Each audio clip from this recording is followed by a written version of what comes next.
Que la bénédiction de Dieu le Père, de Dieu le Fils et de Dieu le Saint-Esprit soit avec vous et toute votre famille. Qu'en ce moment précis, un manteau de paix, tissé avec l'amour céleste le plus pur, soit étendu sur votre foyer. Qu'il couvre chaque porte, chaque fenêtre, chaque pièce et surtout chaque cœur qui y demeure. Que le Seigneur scelle votre maison, votre vie et celle de tous vos proches. Qu'il le fasse avec le sceau infranchissable de sa protection divine. Ainsi, il créera un sanctuaire de sécurité où aucun mal ne peut pénétrer. Aucune perturbation ne pourra non plus y résider. Nous nous réunissons ici, non par hasard, mais par un appel divin. Nous entrons ensemble dans cet espace sacré de prière. C'est un lieu où le ciel touche la terre. Nos clameurs s'unissent en un seul chœur devant le trône de la grâce. Au nom du Seigneur Jésus-Christ, par la puissance de son nom est au-dessus de tout nom. Nous nous levons en autorité spirituelle sur votre maison et sur votre famille. Nous déclarons que votre maison est le territoire du Seigneur. C'est un lieu de refuge, de paix et de bénédiction. Et, en cette autorité, nous brisons et annulons toute œuvre des ténèbres. Toute œuvre qui aurait été élevée contre votre famille est défaite. Nous annulons toute parole de malédiction et toute plaie lancée. Nous annulons aussi toute envie et tout mauvais œil. Ceci aurait pu être dirigé pour détruire l'harmonie de votre foyer. Nous réprimandons et ordonnons à tout esprit de division, de discorde, de commérage, de colère et d'amertume. Nous leur ordonnons de se retirer maintenant, au nom de Jésus. Nous brisons les chaînes des malédictions héréditaires. Nous brisons aussi les schémas de divorce, de dépendance, de misère et de maladie. Ces schémas pourraient avoir été transmis de génération en génération. Nous déclarons un temps nouveau.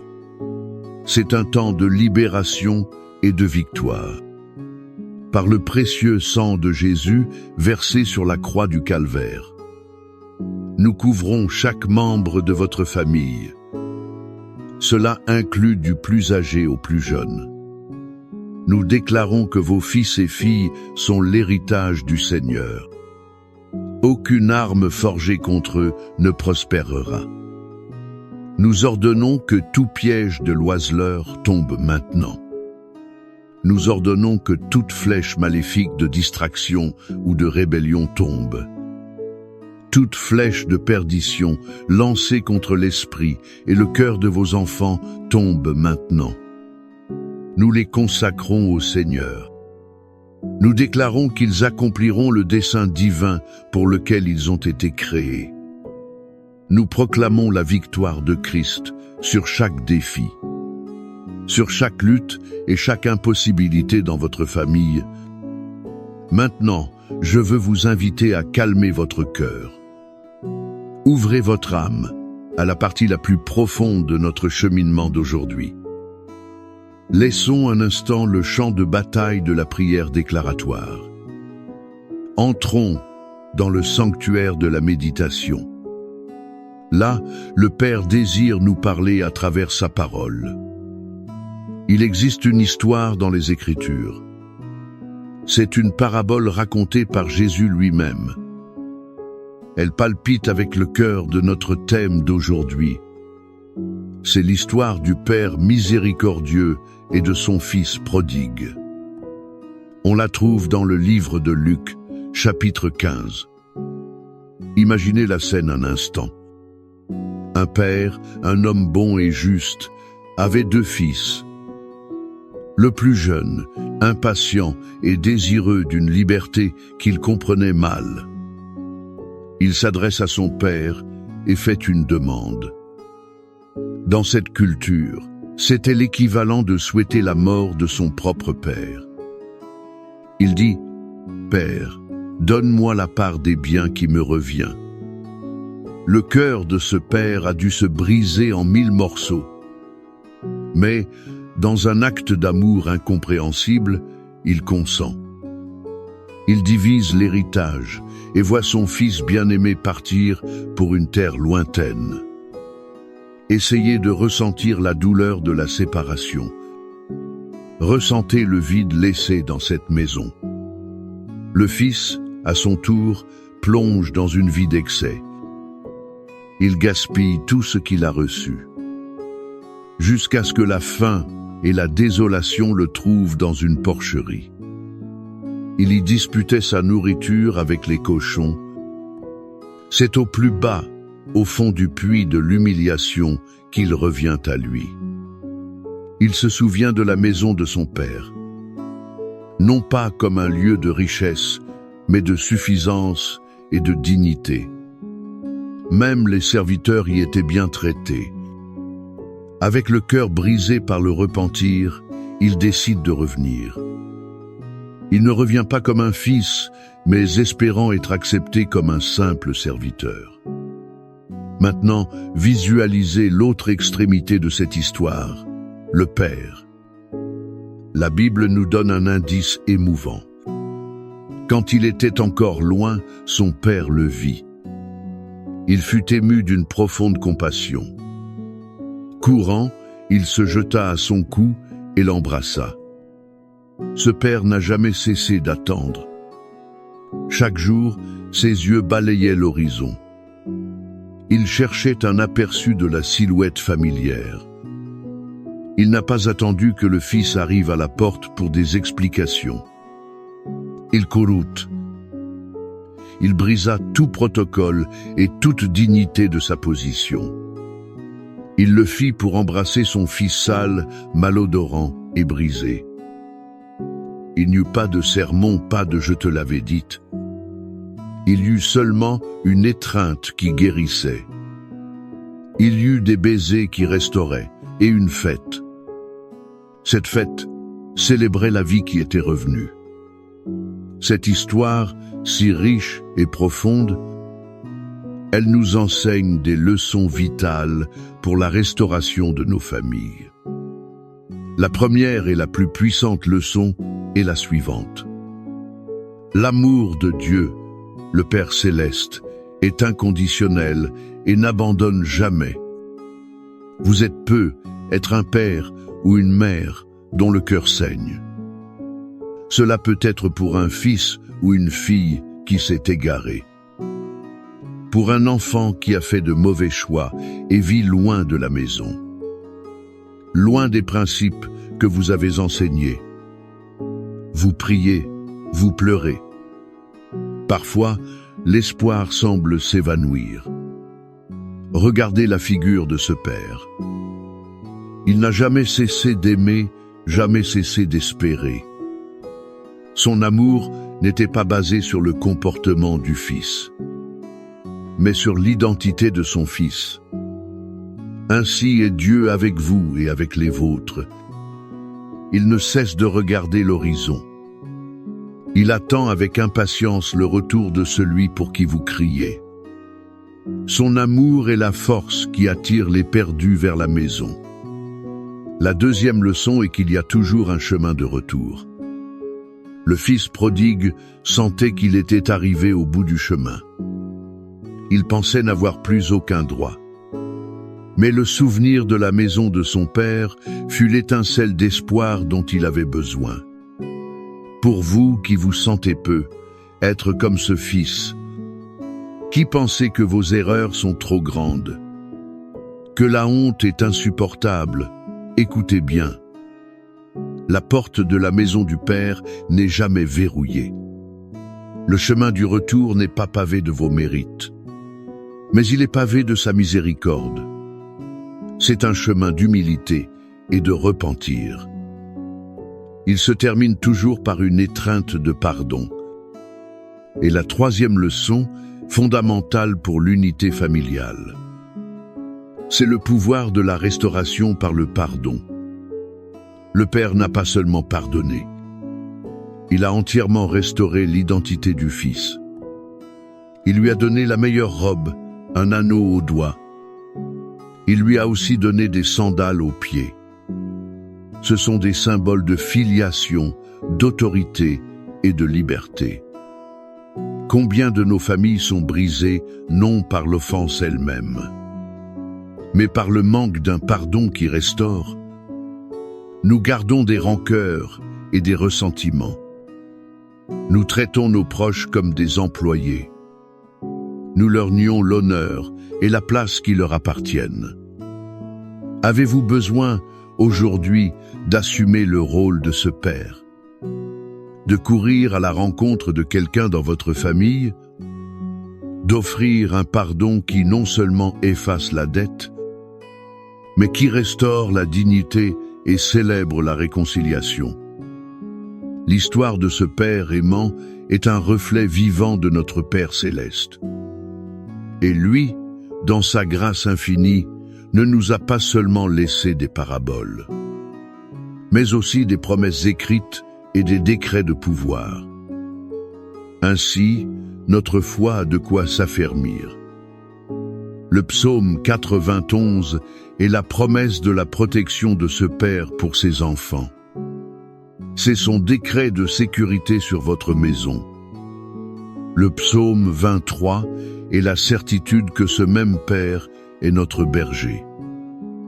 Il subvient à tous nos besoins et nous guide à chaque pas du chemin. C'est pourquoi je vous invite maintenant à fermer les yeux, si possible. Placez votre main sur votre cœur et recevez ces mots.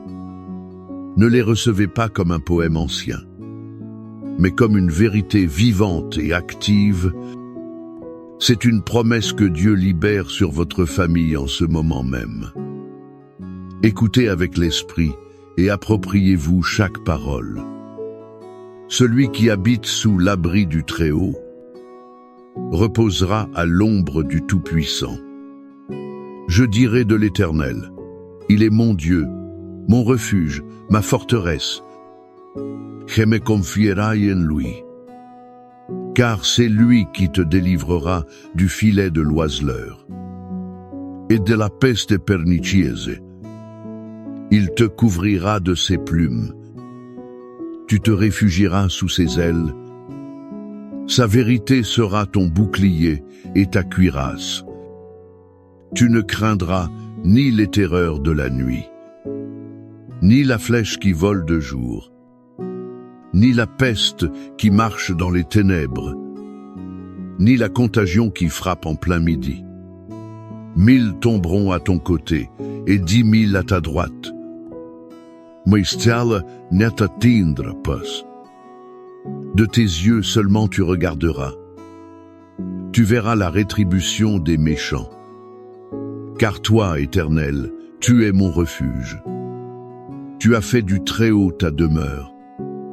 Aucun mal ne t'arrivera. Aucun fléau n'approchera de ta tente. Car il ordonnera à ses anges, à ton sujet, de te garder dans toutes tes voies. Ils te porteront sur leurs mains, de peur que ton pied ne heurte une pierre.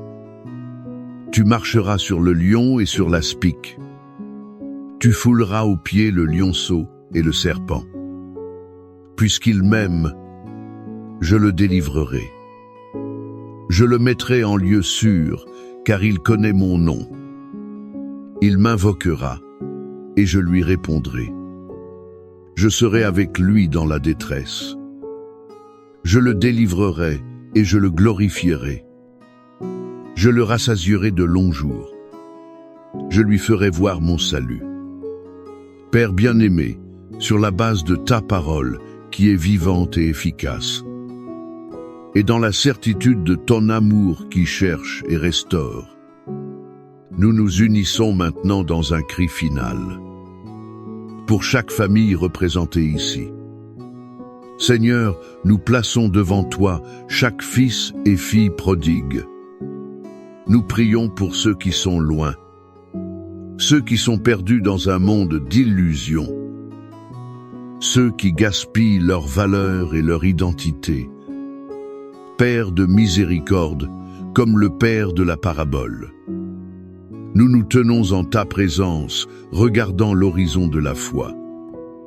Et nous demandons, émeus-les d'une profonde compassion. Fais-les revenir à eux et éveille en eux le souvenir de ton amour.